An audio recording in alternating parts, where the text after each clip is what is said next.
Our guest this episode, Elmer Eubanks, Fitchburg resident and candidate for state representative, and Fitchburg Ward 6 City Councilor Beth Walsh. Thank you both for joining us today.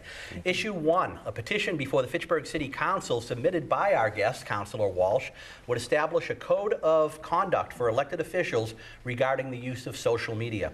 The proposal would not only put in place guidelines on conduct of the elected official, but also puts responsibility on the official to monitor and react to posts and comments by residents on social media pages that they administer, as well as enact guidelines to ensure that open meeting laws are not violated. Councilor Walsh, why did you submit this proposal? As a new city councilor, I was concerned with my ability to know about public records law and open meeting law, and to follow those directives so that I didn't violate those in any way. I thought it would be helpful for not only the new city councilors, but all city councilors to know what those laws are, how how those laws affect our behavior, and how to avoid violating them. What the petition proposes is to provide guidelines to city councilors in the use of electronic communication. And that includes social media, but it's all electronic communication. The guidelines, they're not rules, they're not statutes, they're not regulations, they're guidelines. So there are no punitive measures attached to these guidelines. It's a suggestion for a level of behavior or a level of conduct that city councilors would be asked to follow. Elmer Eubanks, is this a good idea? So I'm concerned a little bit about it because there are a couple of steps that I think might be concerning, and one is how are we getting into kind of regulating the council and what they can do and what they can't say. So we might go into a little bit of a rabbit hole. I like the part that says, it's suggested, so it's not something that's going to be put in like, okay, we're going to do it this way. And I think on their personal email from the council, I think that's a good thing. But I think, we go down a little bit of a rabbit hole if we start going through, or, how are we going to monitor it? So a few concerns with that. How are we going to monitor that? I know it says, the councilor's got to monitor it, but that means that now they have to be monitoring, you know how fast that media goes, right? You go into Facebook and it goes like 30 million people making comments, and how are you going to monitor that? So there's some concerns there. And I think Natick also had an issue where the school board was they put a policy that was similar, and it was kind of like, okay, the judge said it was unconstitutional, so we might go down that path. So I think that might be some of the issues that I would see. Cindy? I think it's a good idea for if they're city pages, if it's, the councilor's page themselves, then maybe it's not a bad idea.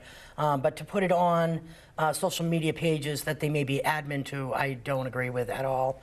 Being an admin on a page is enough challenge as it is at times. You can't be monitoring everything that everybody says. I don't think that's right. Michael? I would concur with Cindy a little bit in that you can't babysit thousands and thousands of people. What I'm curious about, has the city solicitor weighed in on this at all? Yes, as a matter of fact, I consulted with the city solicitor and the assistant city solicitor. That's a mouthful. First, before I actually proposed the petition. Yeah. And the guidelines themselves were drawn up by the city solicitor. Okay, all right. And maybe that was one of the reasons why there are more guidelines versus actual rules.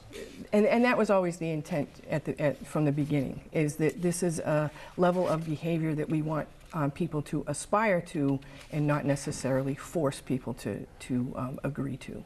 Yeah, because I do question whether it's enforceable in terms of, I don't mean whether it can be enforced, I just mean in practice, whether that's something that can be maintained. It's just that social media is like, you push on one end, it comes out the other end, and it's like you're forever chasing, one of the culprit, so to speak. So that's what I would question in terms of enforceability. Guidelines are fine. It's just I would hate to see the exchange of ideas and free expression gets stifled as a matter of practice just because people are trying to follow the guidelines. That would be my one hesitation. I think part of this was to stimulate freedom of expression. I think sometimes on social media there's a tendency for people, because it's anonymous, or because you're not facing the person to whom you're directing your comment, I think there's a level of freedom that some people don't have in a face-to-face discussion.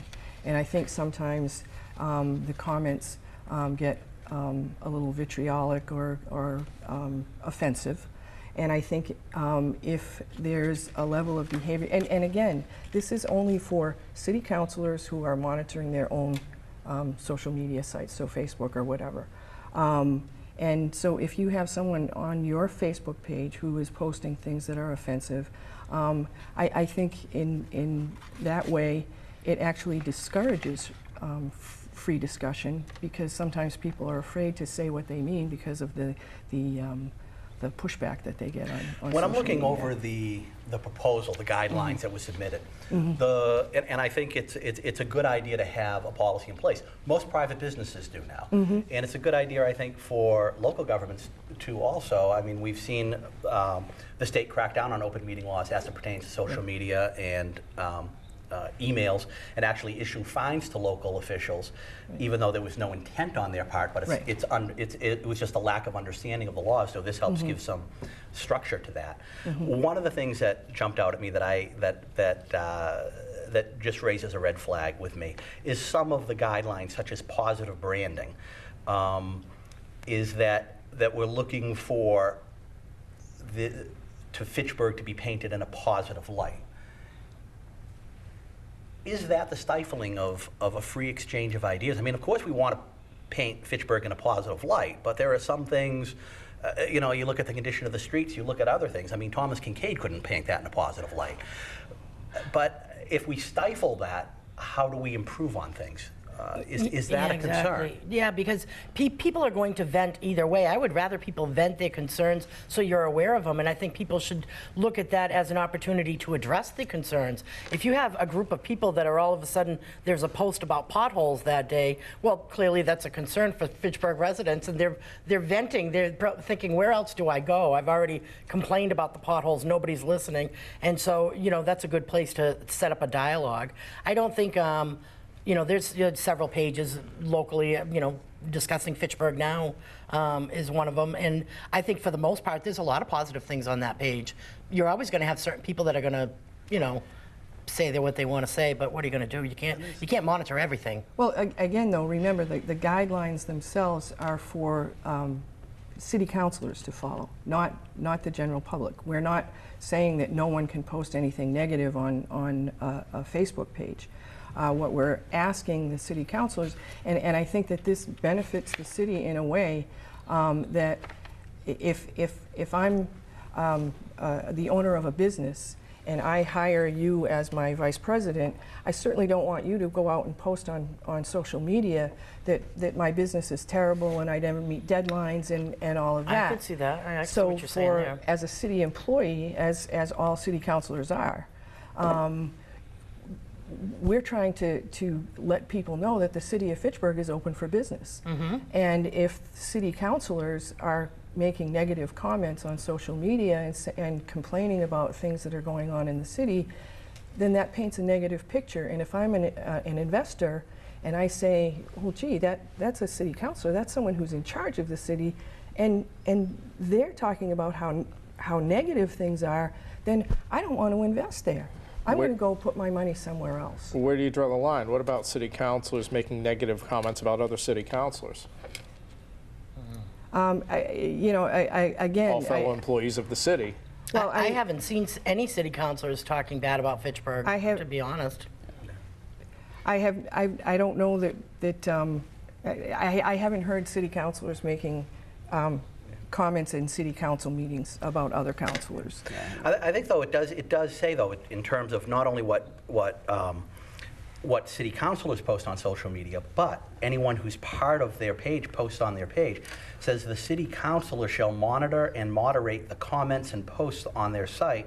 Any comment or post in violation of the above requirements are subject to being removed, archived, or otherwise hidden from public views. And it puts that responsibility on the city councilor, because it says silence or failure on the part of the city councilor to object to the statements made by others, even liking a post, could be taken as tacit admission.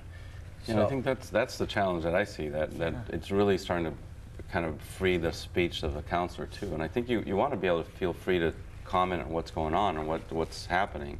And I think it's going to be a challenge to, like, you know, you've gone on social media and it goes fast. Sometimes you can't even see that somebody liked it. You know, now the new Facebook stuff, it's like by the time you see a post, it's buried someplace and you don't even realize it. So it's going to be hard and then to have to go through a post, and every time somebody says something negative about Fitchburg, you've got to delete it. Yeah. No, that's not allowed here. Delete it. No one's going to go on your page anymore. That's not what the guidelines are proposing. The guidelines are proposing if someone posts something that's obviously offensive, that is racially offensive, or comments on if it subjects the city of Fitchburg to liability, then that is where the city councilor would have to step in and say, okay, I am monitoring this Facebook page. This is something that subjects the city to liability. Therefore, I have a responsibility to remove that post. Yeah, I think that gets into, like, really, you know, free speech. We're trying to kind of hush you down, I think. Well, free speech is not, free speech doesn't mean that you can say anything you want, anytime you want, anywhere you want. I know, you can't call fire, right? You can't do that. It's regulated in time, place, and manner, and that's, and basically what this is asking the city councilor to do, it's not regulating it, it's asking them to follow these guidelines. And I think we do have to find that balance between protecting free speech, but also protecting the city from liability, particularly when it comes from open meeting laws. We saw, a federal court rule against Trump and his Twitter because he was blocking people, so they weren't allowed to redress their government on a site that he was using as his official site. So, could the same thing happen in Fitchburg? Could a resident or a voter sue the city because the city councilor blocked them on Facebook? I think that could potentially happen, and we could also see more than that, because it could be violating some of our First Amendment rights too. So that's the challenge, I think, trying to keep. So there's a lot of moving parts in here, and my personal feeling is it demonstrates the need to come up with a policy like this, and I would commend Councilor Walsh for at least getting this conversation started.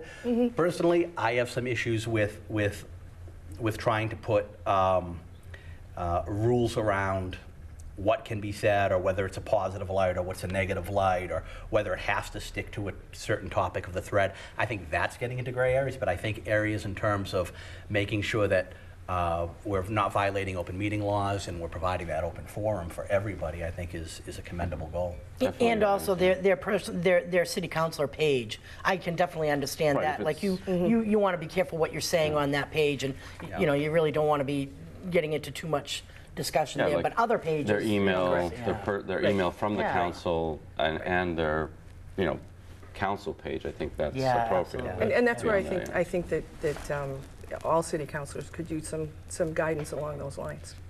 Yeah, I think one of the things I noticed too is that the city solicitor gave an opinion that he believes that all city councilors should be using their official city email address to communicate with residents instead of other forms like Facebook Messenger or their own private emails, so it can be discoverable. I'm not sure about that, because if I'm meeting you at a coffee shop, our conversation is not recorded. We can have an honest conversation. We can have an off-the-record conversation. We can have a conversation that we can trust is not going to be public, and I can feel confident in that. With what the city solicitor is saying was an email, all email should be through the city, so the city can monitor it, and if there's any requests, that can be made public.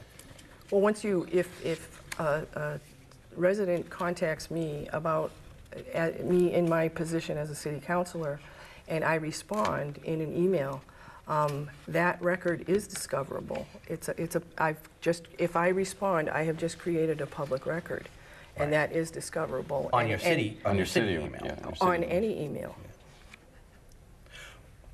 Well, but what I'm saying is the city does not monitor. It could be subpoenaed. Right. But but that's part of the problem, is that it's difficult if the city is then sued. It's then difficult to collect the city. It's the law presumes that the city has control over those documents, and in a lot of cases they don't. So they're going to be required to gather those documents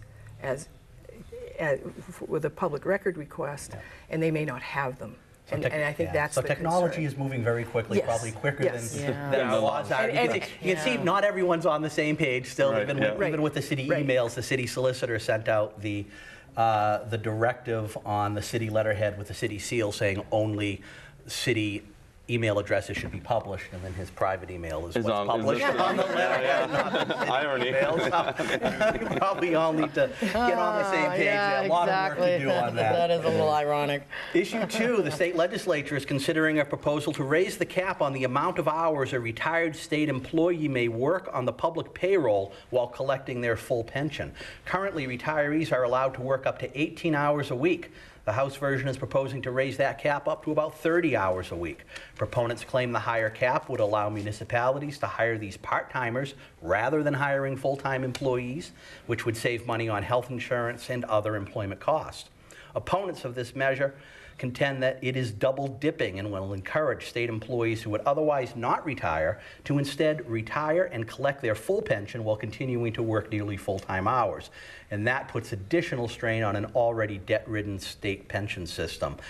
Is raising the cap a good idea, Elmer Eubanks? So my first reaction was no, it's not a good idea. But digging deeper a little bit, I saw that there were, there's some issues that with that cap we might have. So one of them would be that, I don't think you can go up to 30 because that's full-time. Full-time. So there's a couple of issues with that. One is the people that are working, the new kids that are coming out, they're graduating, they're going to have a hard time finding a job if there's no opportunities out there, right? So these guys are already retired, so I think, and it's hard sometimes to be retired and not, making a full pension. Some of these guys are making $35,000, $25,000. So those that retired a long time ago might not have that benefit. So I think raising it to a certain level might be okay, but I think 30 might be way too much because that's really full-time. I mean, that's what full-time has become nowadays. So Yep. And that's what the House is proposing. that would be the hard time. I think that's Cindy. not working. I agree with him. I don't approve of that. I think 19 hours or 18 hours is more than enough. I think that you want to leave those opportunities for those additional hours for newcomers to come in. And I think if the person wants to continue to work beyond 18 hours, get a job outside the public sector.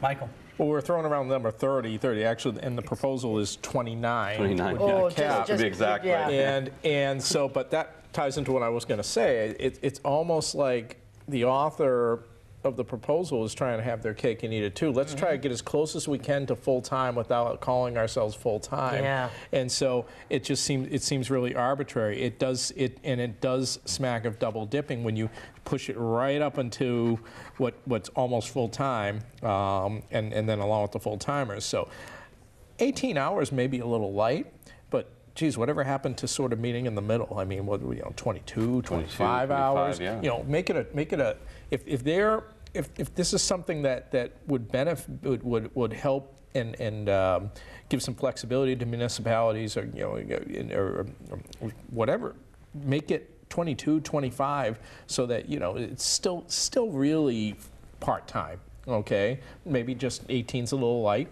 Put it somewhere in the middle. Yeah. Councilor Walsh? I think the Senate version of the bill calls for 23 hours a week, and it's the House version that 29. is at 29.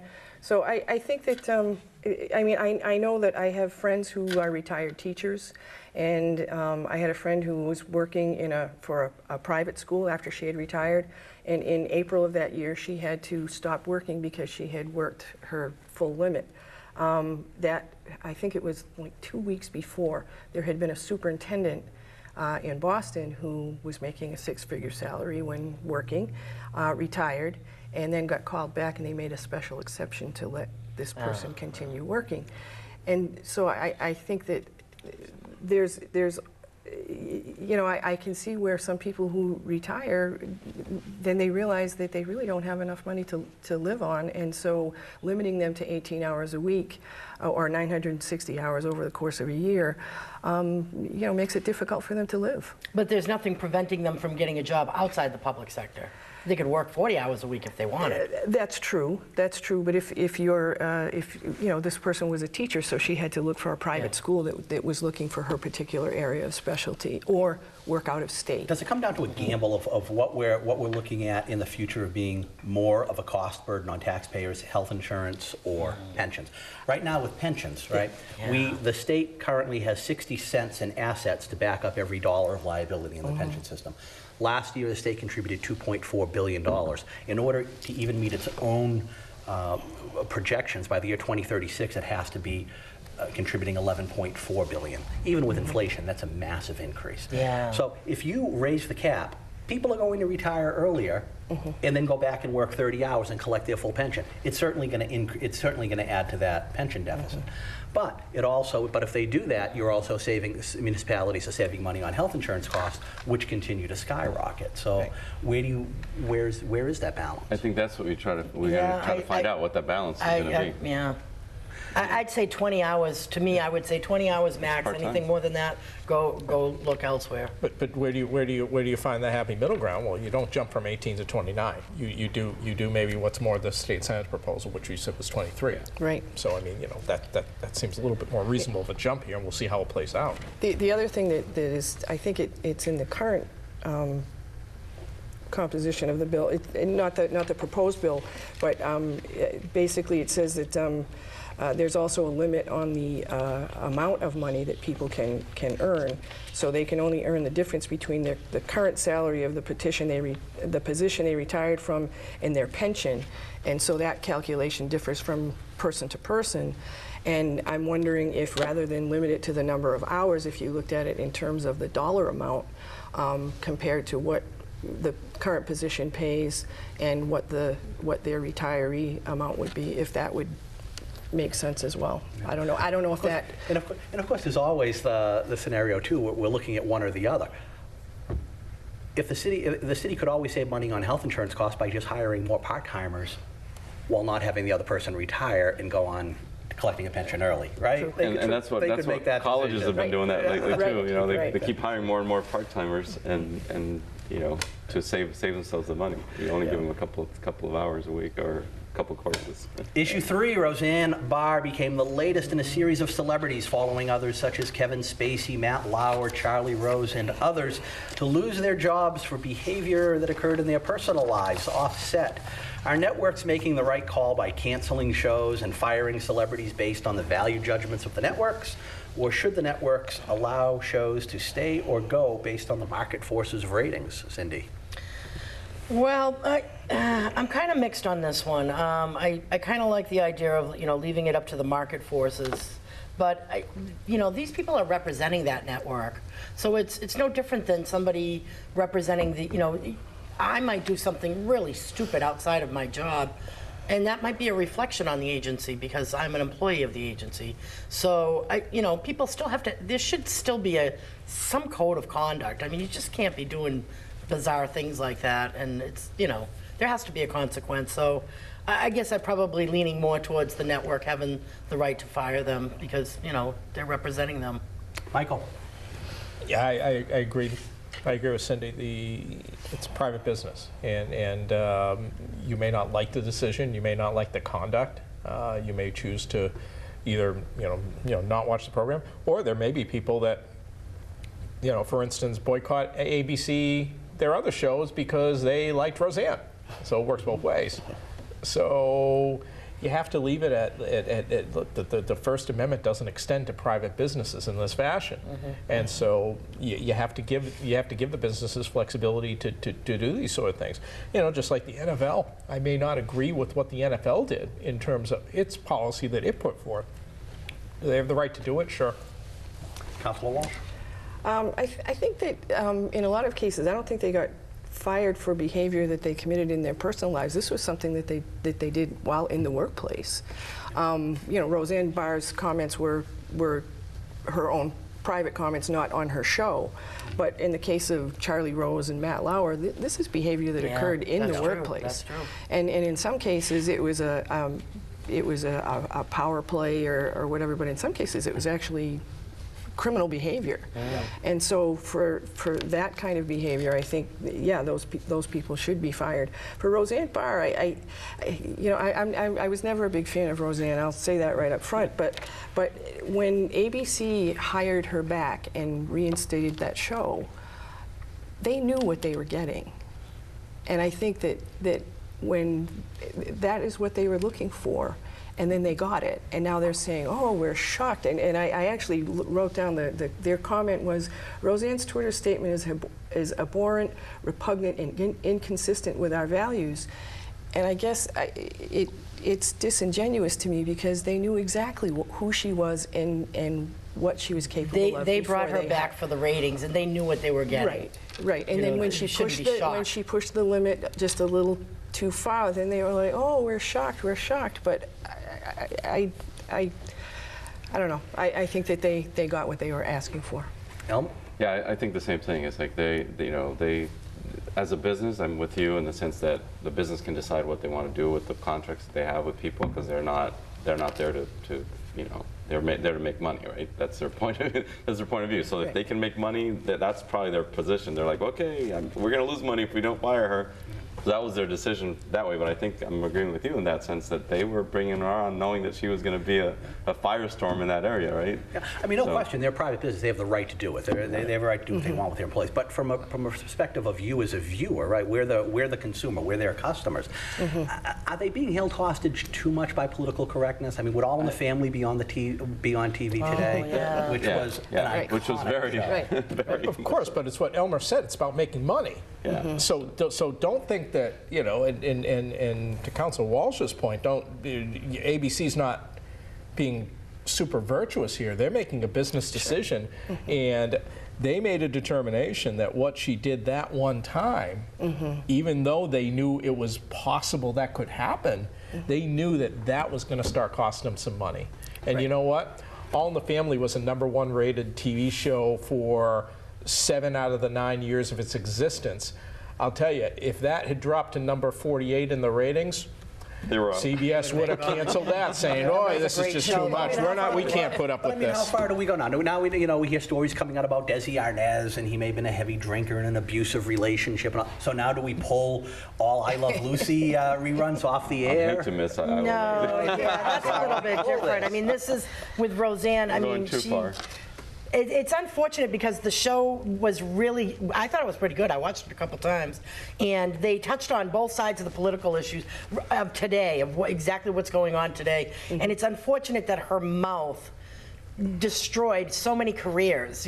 Not just her. The show got canceled. There's a lot of people behind the scenes that people don't even know about that just, boom, lost their job. Well, they knew what they were signing up Well, for. that's true, but I mean, their wagon they probably thought it might take her a little longer than that. I mean, ABC probably had that press announcement worked out and written before they even. I mean, after the national anthem, you should have known. Just, I don't know, but I think we're getting way too. Are we getting politically correct? Yeah, we are. I think we've gone way too far. I mean, time to let it fly a little bit.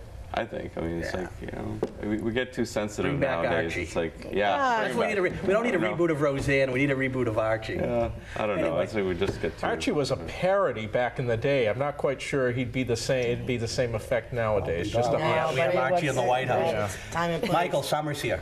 Where do you go for your ice cream? What's the best ice cream around? My kitchen. Your kitchen. My kitchen. Wow. I think Kimball Farm. Kimball. So I would say Cherry Hill and Carroll's. That's 2. But I would say Lickety Splits. That's up my way. Lickety Splits. Yeah, it's in Winchendon. Very good homemade ice cream. Okay, the correct Otherwise, answer Kimball's. is Cherry Hill Farm. Cherry That's the Hill best. would be good. Freedom of espresso ice cream. Beth Walsh, Elmer Eubanks, thank you for joining us. Thank you. That's it for Thank you. us. Bye-bye.